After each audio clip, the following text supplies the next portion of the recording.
Condutor ou passageiros de veículos podem colaborar para a preservação do meio ambiente da seguinte maneira: fazendo as revisões e manutenções recomendadas pelo fabricante.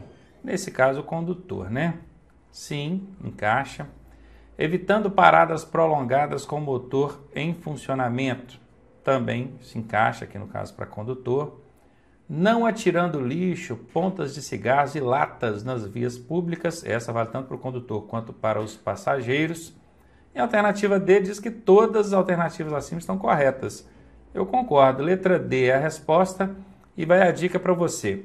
Em 80% das vezes, ou seja, cada 10, 8 pelo menos, em que na alternativa D tiver escrito todas, esta será a resposta. Bom, se você vai fazer a prova prática de direção do Detran, tá aqui o nosso material. São 2 DVDs com videoaulas de direção para carro. Aqui somos eu e a Fabiana em 36 videoaulas, mostrando tudo que você precisa saber, desde o princípio, o beabá, até o dia do exame. Vou deixar aqui em cima no card, na descrição e nos comentários o link para você pedir o seu. A placa R18 regulamenta. Olha, não precisa se preocupar em decorar o código da placa, tá? Pode ignorar essa informação aqui. Por quê? Porque a placa vai estar desenhada, vai estar ilustrada na prova aqui para você. Então ela regulamenta, essa placa regulamenta? Sim, ela é uma placa de regulamentação. E o que ela está regulamentando aqui? Peso máximo permitido por eixo? Não. Quem estudou aí sinalização de trânsito sabe que nesse caso aqui não é peso que está sendo regulamentado, não. Está fora. Largura máxima permitida? Olha, esse sinal aqui para mim tem mais relação com comprimento do que largura, concorda? Então não é largura aqui não, é comprimento, tá? B está fora. Comprimento máximo permitido? Sim, essa é a resposta. Esse sinalzinho aqui mostra comprimento, a gente já tem até informação que são 10 metros o comprimento máximo. E aqui diz permitido. Permitido é uma característica de placas de regulamentação. As placas de regulamentação passam a mensagem de imposição, de imperatividade, ou seja, ela permite, outra hora ela proíbe, outra hora ela restringe, certo? Então isso, permitido é uma característica de uma placa de regulamentação, portanto encaixa muito bem a letra C. Altura máxima, não, isso aqui não é altura, né? Se fosse altura era para estar aqui, né, o desenho aqui, ó. Então tá fora, não, é a altura confirmada aí para vocês, letra C. O motociclista circulando em piso molhado, ou então com areia, opa, perigoso, né? Motociclista transitando aí numa pista com piso molhado, então areia, o que ele deve fazer? Utilizar os freios traseiro e dianteiro de forma brusca. Acho que o problema todo está aqui, né? Você vai frear de forma brusca justamente numa pista que está molhada ou com areia, onde a aderência é pouca, vai cair, né? Então letra A está fora. Utilizar somente o freio traseiro. Olha, eu sei que muita gente pensa que o freio dianteiro não pode ser usado, principalmente numa situação dessas aqui. Pode sim, e tem que ser utilizado numa proporção adequada. E essa alternativa B, ela já seria eliminada só por essa palavra aqui, esse termo somente, é a chamada casca de banana. E são armadilhas que são colocadas nas alternativas, que em 90% das vezes faz com que essa alternativa seja errada. E nesse caso não foi diferente.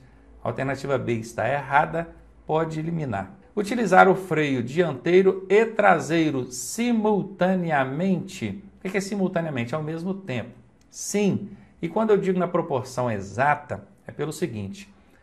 A motocicleta ela tem uma capacidade de frenagem maior na roda dianteira, certo? Portanto, você precisa de imprimir maior força sobre o freio dianteiro. Ronaldo, mas com a pista molhada ou com areia, será legal eu frear com mais força na roda dianteira do que na traseira? Aí que está a questão. Então, numa condição dessa, você pode usar os dois freios, porém usar o da frente menos um pouquinho. Não na proporção de 70, 30, porque o certo é isso aqui, ó, 70% frenagem na frente, 30% frenagem na traseira. Essa é a proporção. Se você está numa pista escorregadia com areia ou água, coloque isso aqui 50-50, tá bom? Mesma força na roda da frente ou roda de trás, ou freio de trás. Mas simultaneamente, sim, tem que usar os dois. Utilizar somente o freio dianteiro, olha somente aqui de novo, ó. Viram? Então a alternativa D está fora, a resposta é letra C. O condutor, ao sair de seu trabalho sob chuva forte, enfrenta uma pista alagada. Ih, alagamento é terrível. Nesse caso, o que ele deve fazer? Aumentar a velocidade para atravessar a área alagada. Olha, não passe correndo dentro de área alagada, tá? Esse lance aqui de aumentar a velocidade aqui. Se fosse aumentar a aceleração, eu até concordaria. Oh, não, mas se ele acelerar mais, ele vai correr mais, não vai? Vai não. Só colocar uma primeira marcha, uma marcha reduzida, bem forte, entra acelerando tudo que puder, que é para o motor julgar a compressão ali pelo escapamento e evitar que a água entre pelo escapamento do veículo. Mas aumentar a velocidade aqui não é uma boa ideia, está fora. Fazer o mesmo percurso de um veículo de maior tamanho que o seu. Veja bem, tem um veículo lá e o tamanho dele é maior do que o seu. Quando você está no automóvel, você vê um caminhão ou um ônibus passando com um determinado percurso. Faça o mesmo percurso que esse veículo.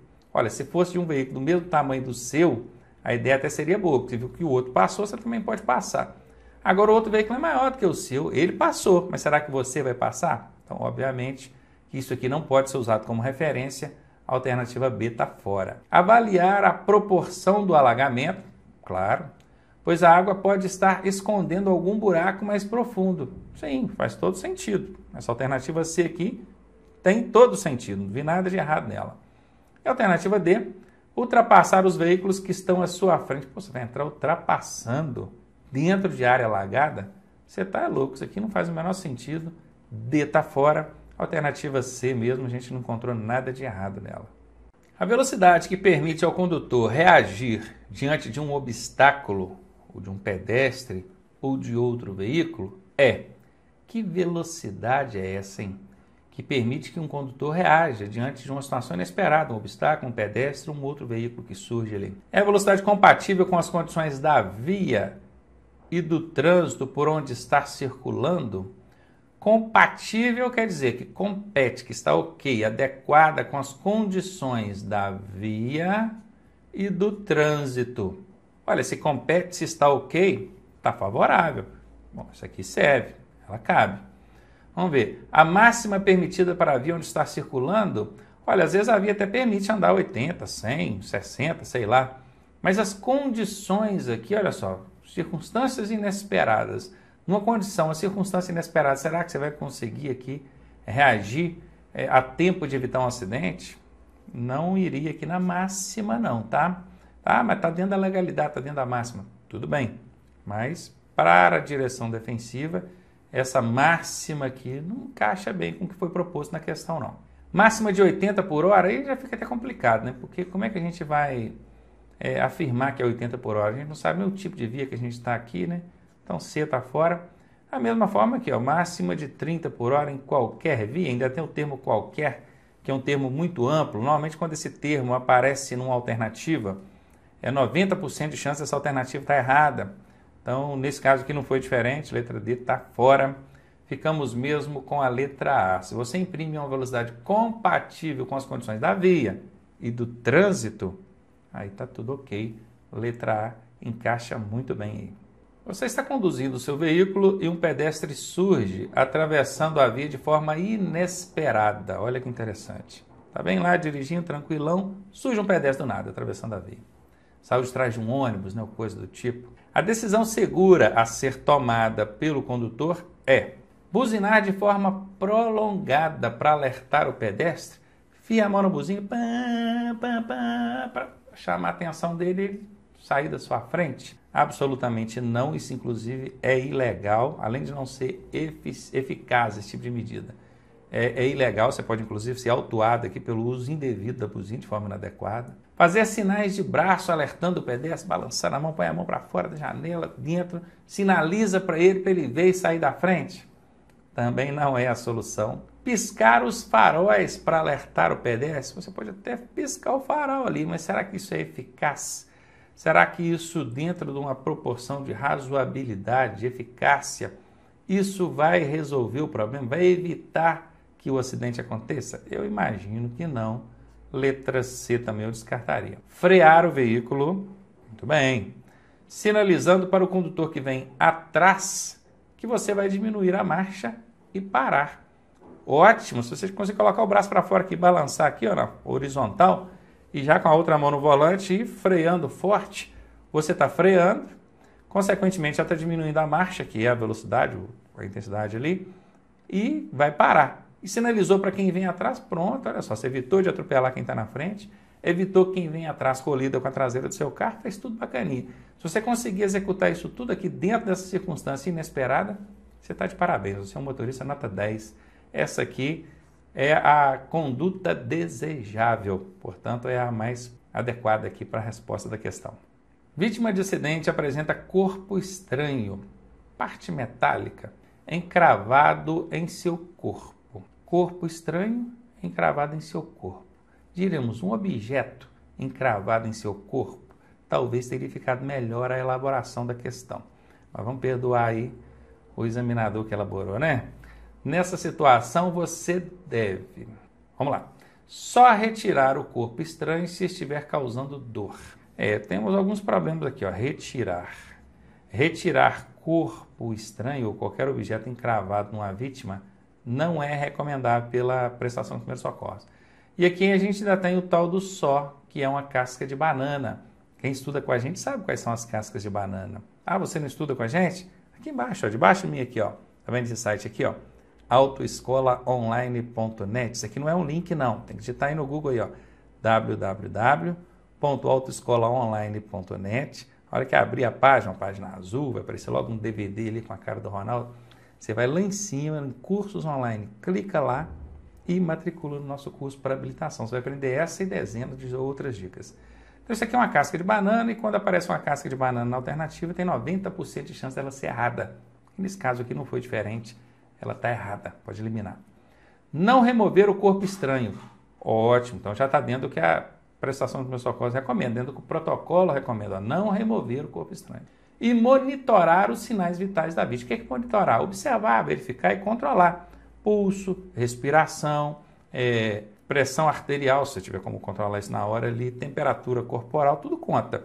A alternativa B está tudo certinho, fala para não remover o corpo estranho, ainda prestar atenção nos sinais vitais para ver se a vítima está respirando e tudo ok. Pode ser essa a resposta. A letra C, retirar imediatamente o corpo estranho. Está errado, porque a gente sabe que não pode retirar. E aqui tem também aquele termo do imediatismo. Epa, quase que não saiu, hein?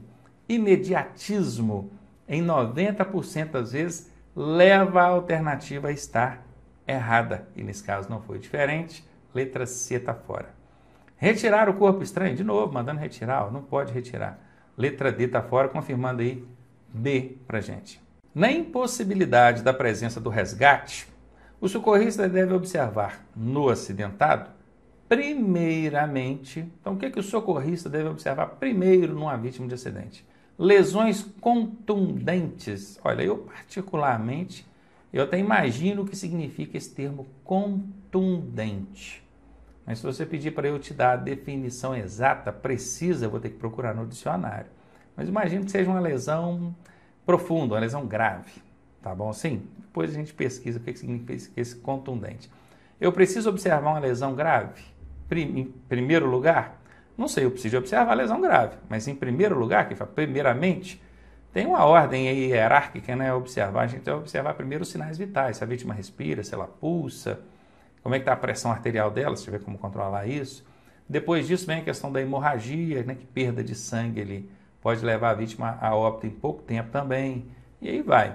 Entre lesão aqui, ó, queimadura também, hemorragia e sinalizar o local. Bom, sinalizar o local nem é na vítima, né? Ó, observar no acidentado. O que tem a ver sinalizar o local com observar no acidentado? Nada a ver, já está fora.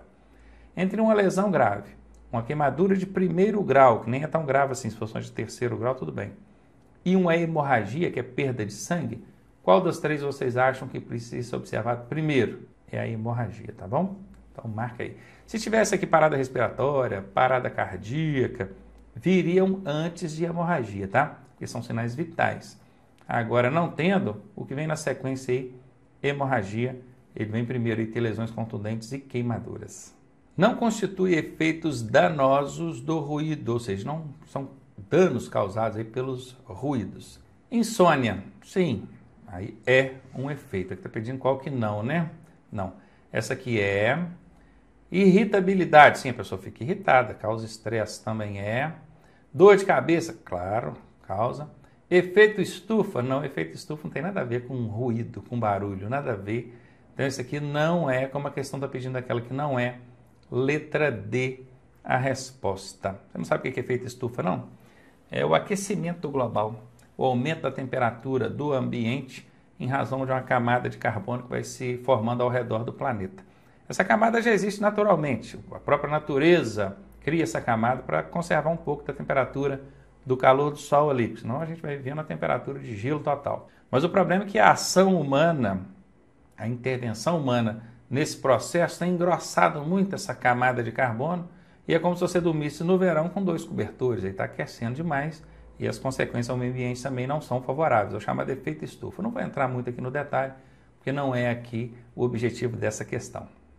Dirigir um veículo com validade ou com a validade da CNH vencida há mais de 30 dias, olha que interessante, há mais de 30 dias. Por que o examinador colocou que é há mais de 30 dias? Porque uma habilitação vencida por 1, 2, 3, 4, até 30 dias não é infração de trânsito. O agente de trânsito te parou ali, quem está fiscalizando, né? Ele vai olhar seu documento, está vencido, mas se estiver vencido até 30 dias, não é infração. Agora tome cuidado com o seguinte, tem gente que confunde esse 30 dias com um mês, e não é. Tem mês que tem 31 dias. Então ela venceu, quer ver? Eu vou dar um exemplo, ó. Ela venceu dia 5 de maio. Se você contar 30 dias, o 30 dias vai dar no dia 4 de junho, se eu não me engano. Fiz uma conta rápida aqui de cabeça. Só que como a pessoa faz a relação de um mês, ela pensa assim, só a partir do dia 5 de junho é que eu vou ser multado. Não, no dia 4 já vai ser multado. Porque o mês de maio tem 31 dias, certo? Então tome cuidado com isso, tá? Não é um mês, não, é 30 dias. E a infração aqui é o quê? Está perguntando, ela é gravíssima, ela é grave, o que que é? Olha, se é grave ou se é gravíssima, eu até diria para você ir eliminando por algumas dicas. Percebam que nós temos gravíssima, grave, gravíssima e gravíssima. Por que só essa bacaninha aqui que é diferente? Porque certamente o examinador está querendo confirmar em cima dessa gravíssima. Ó, gravíssima, gravíssima, gravíssima. Se fosse a grave, ele teria entregue de bandeja para você. Então não é infração grave, de fato, tá bom? Então olha, gravíssima com multa e remoção do veículo. Gravíssima com recolhimento da CNH e retenção do veículo. Gravíssima com multa somente. Olha o somente. Somente é casca de banana. Quem estuda com a gente sabe quais são as cascas de banana. Ah, não estuda com a gente? Então aqui embaixo, ó, autoescolaonline.net, acesse esse site, vai lá em curso online e se matricule lá. Vai aprender quais são as cascas de banana. São essas armadilhas que caem em prova. Quando é uma casca de banana numa alternativa, é 90% de chance dessa alternativa ser falsa. E nesse caso aqui não foi diferente. A alternativa D está fora. Olha, já eliminamos duas. A B e a D. Só com dica, só com macete. E aí, se você tiver que chutar aqui, você já vai chutar entre duas. Já tem 50% de chance de acertar, né? Então aqui nós vamos acabar de matar com o seguinte, ó, remoção do veículo. A remoção é levar o veículo para o pátio. Isso só vai acontecer se a irregularidade não puder ser sanada no local. Qual é a irregularidade? CNH vencida. Você, com a CNH vencida, não pode sair dele dirigindo. Mas se você arranjar alguém habilitado para retirar o veículo, pode? Pode. Arranjou alguém habilitado? Pronto, a irregularidade está sanada, resolvida. Não há necessidade de remover o veículo para o pátio. Então, se tem como sanar a irregularidade, então o veículo não vai ser removido, tá bom? Aqui a letra A está fora por causa dessa remoção. Ficamos então com a gravíssima, o recolhimento da CNH, de fato, a gente vai recolher a CNH vencida, porque vencida, qual o valor que ela tem para você? Nenhum mais. E retenção do veículo, aí fica retido no local até que você arranje alguém habilitado para poder retirá-lo, tá bom? Letra C, confirmando aí para você.